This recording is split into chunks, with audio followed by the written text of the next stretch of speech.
So what's up, everybody? So as everybody knows, on my channel, everything that you see me post is car related. Obviously I have other things that I'm interested in as far as cars are concerned, but the main thing is cars. I am into RCs and stuff. As you can see, I've got two right here and then one right there. The very astute viewers that pay attention to my videos, if I were to come in my garage, you'd see one sitting up here somewhere. It's usually that black one right there. I did make a video about this one in the past, about me putting the lift kit on it, but I don't think that video was as popular as I wanted it to be. So I think I took the video down, but I'm not sure. I'll have to go back and look. But anyway, I am going to start making more videos about them. They all three need their own build video because they all three need a bunch of different things. This one just needs to be completely torn down and rebuilt, and a bunch of stuff replaced and fixed. That one needs to be upgraded from brushed to brushless and all that.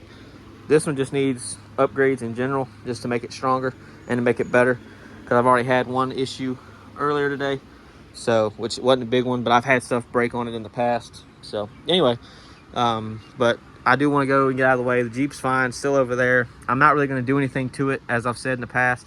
So if you're interested in stuff like that, this ain't the video, this ain't the channel. I'm not really going to bother touching it. I just have it as a daily driver, and that's all it's going to be. So with that being said, I'm just going to introduce everybody to everything that I have and explain what's going on with them, and what I plan to do, and I'll talk about some of the stuff I've done. So I do want to say, first off, these two, that one and this one, I have done plenty to both.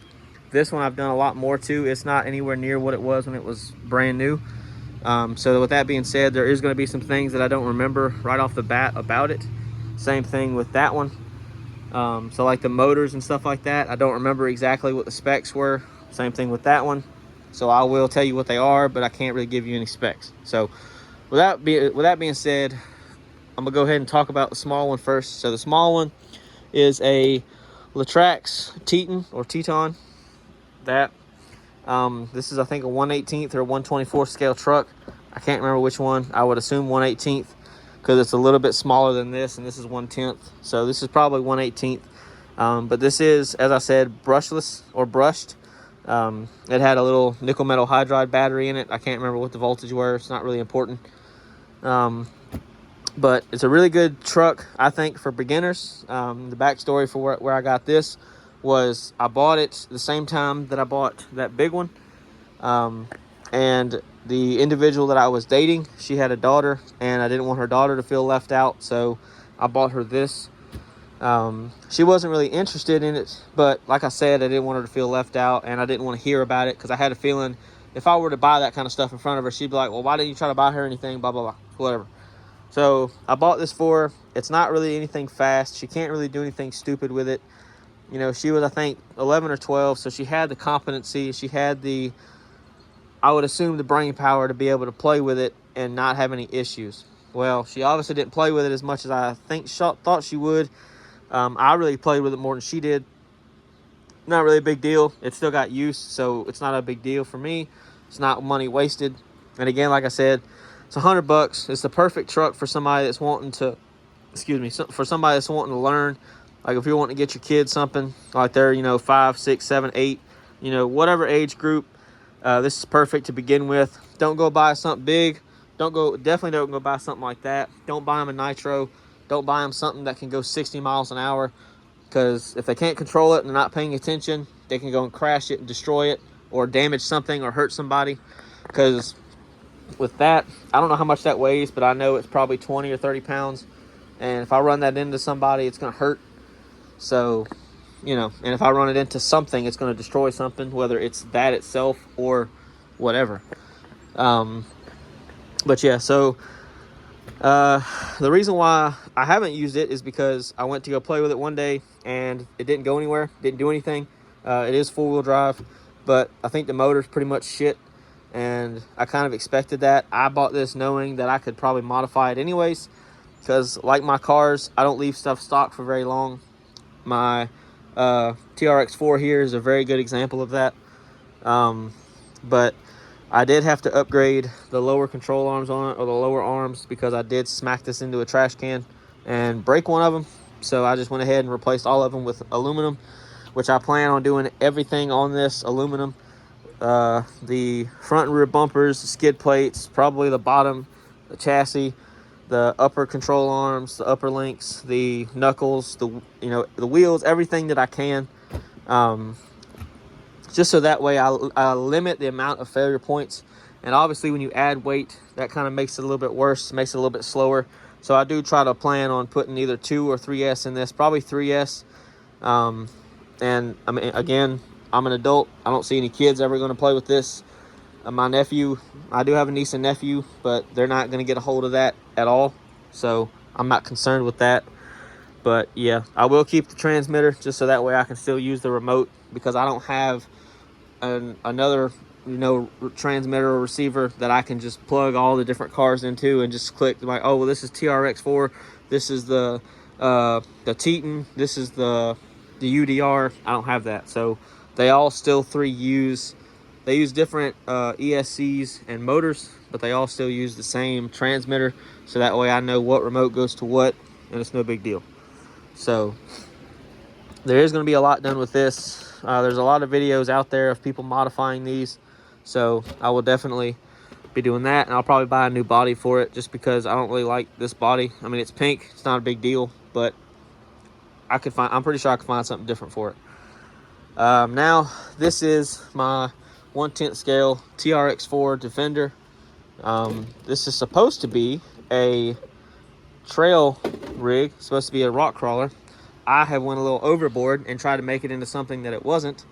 So it does have the lift kit on it.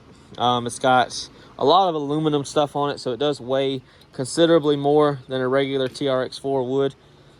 It's got aluminum beadlock wheels on it. It's got aftermarket tires on it. It's got, like I said, the lift.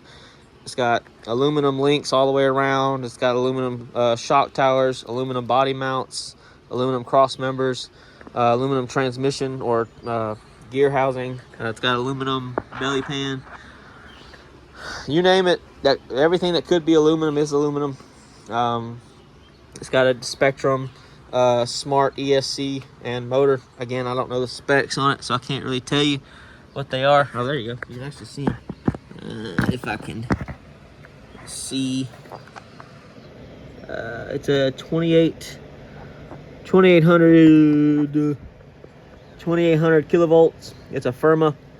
Part number is SPMX SM3002. So there you go. And I mean, the ESC's right here. Can't really give you any part numbers on it, but yeah. Oh, there you go. It is a censored.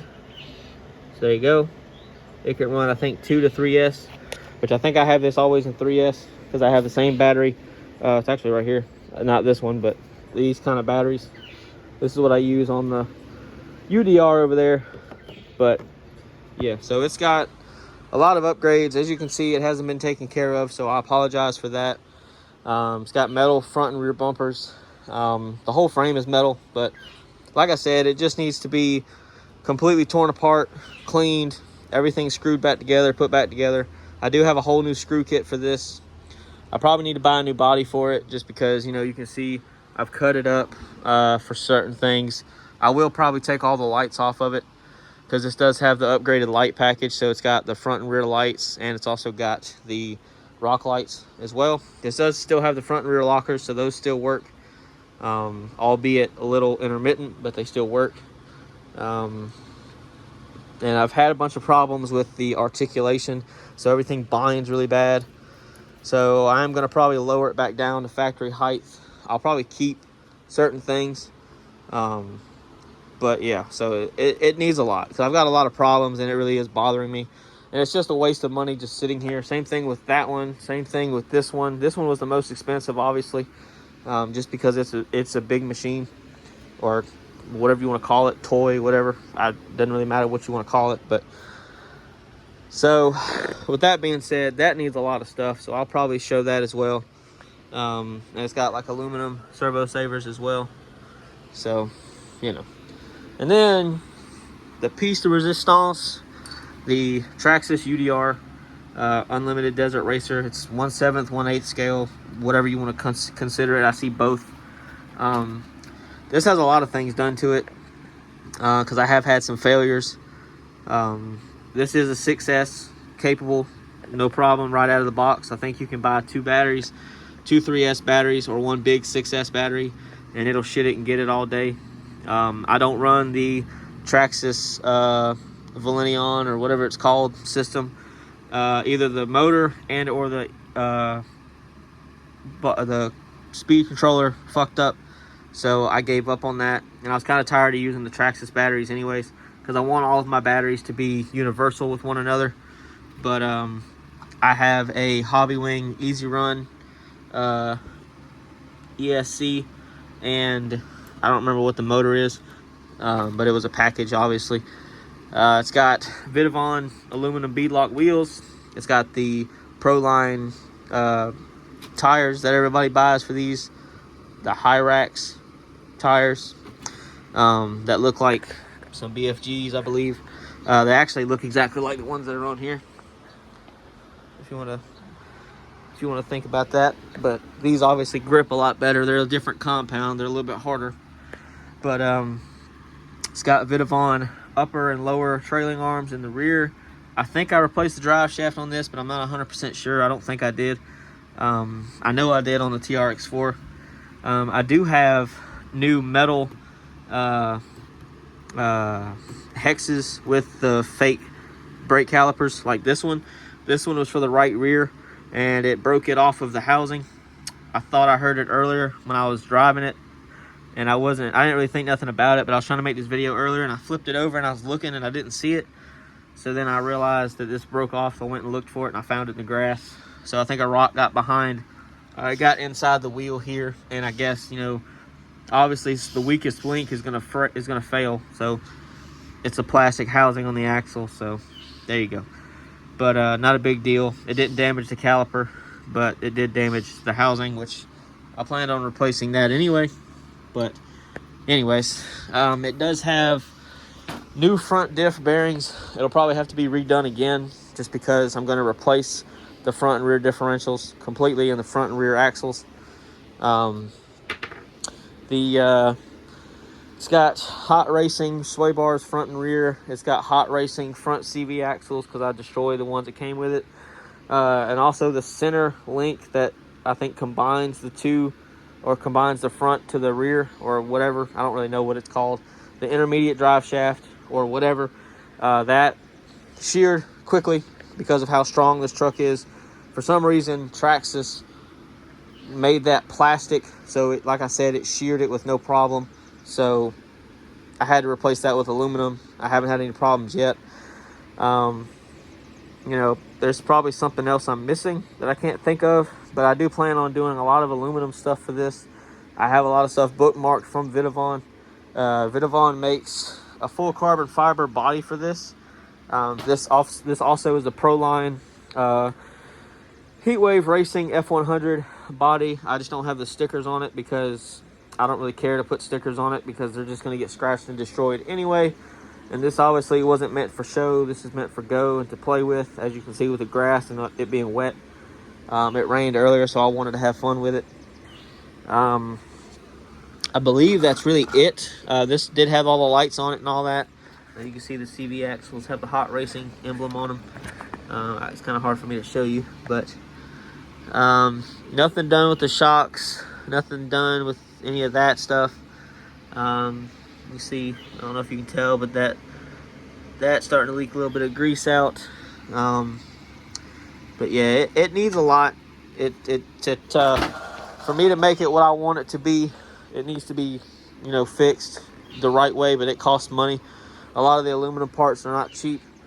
Granted, they usually sell them in a kit, so you're not buying them individually, because that's usually where stuff starts to add up, is when you're starting to buy stuff individually. But when you buy them, all together, it's not that bad. But yeah, it needs a lot. And I do need to replace I do have a really big, I think 6S battery upstairs in my room but I'm an idiot and I put the battery terminal in backwards, so it messed up one of the connectors.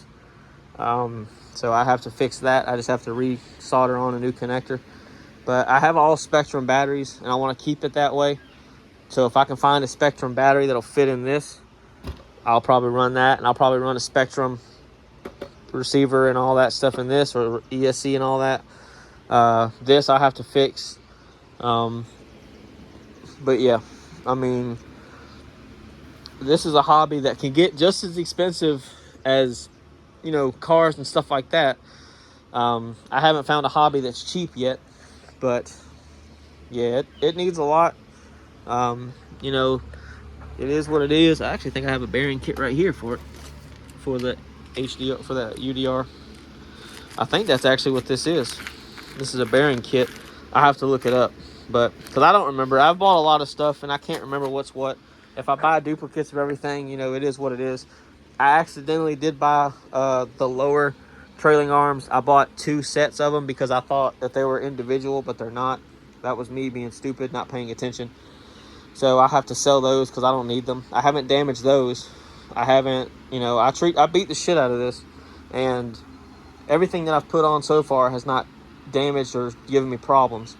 I mean, aside from this, but that's not necessarily anything from me. That's just from the from a rock getting in there and breaking it off. If that was an aluminum housing, it wouldn't have done that. It would have just not made it to where it wouldn't move. But yeah, I do want to make it to where it's more fun. I'll replace the shocks. I'll replace a lot of the stuff. I'll replace everything that I can to aluminum. That way there's less likely a chance of something breaking. Not saying that it won't break, but it'd be less likely. And it'll just look a lot better having all that aluminum on it. So yeah, I mean, the tools that I use, I have just some screwdrivers that I bought from a hobby store in Myrtle Beach when I took my TRX4. Actually, the week that I bought the TRX4, I was going on vacation, so I bought that in preparation of going, because my brother-in-law also has a TRX4 just like I do. So we took ours, had fun with them. I have a picture of them on the beach with the rock lights and everything lit up, which is pretty cool. But yeah, I bought these, and then I bought the Traxxas toolkit as well that has the bit drivers and the socket, the one to take the nuts off and stuff like that. Then I bought this Craftsman gun, but it's not really that strong. It's best to be used around the house. So I use these 2 impact drivers. The 12-volt one is probably the best to use because it's not that strong, so you're not really going to strip anything. This one, on the other hand, you will strip some. This is the 20-volt. Because I used to have this at work, but I have a lot of Milwaukee stuff at work, and I don't need 16 different chargers for 16 different tools with 16 different kinds of batteries. So I have my DeWalt batteries and my DeWalt drill and this here, and then obviously this as well. This would probably work a lot better at work, but it is what it is. I mean, I'll show what I have at work versus what I have here if y'all want to see that. But yeah, so that's what's going on. I apologize for this video being so long, but I did say that it was going to be long, so there you go. So that's what's going on. If y'all have got stuff, let me know what you got, what you've done to it. And then, you know, if there's some things that you can tell me, some things you can help me with, by all means. You know, I take criticism, whether it's good, bad, you know, either way. I don't know everything. There's still some stuff with RCs that I'm not familiar with, especially like buying a new radio or a new receiver or controller or whatever. I don't know how to do that kind of stuff. Like, I don't know how to pair with all that. So, you know, that's something I need to learn. But yeah, so there you go. Hope y'all will watch future videos. And other than that, that's all I have for y'all, and I'll see y'all later.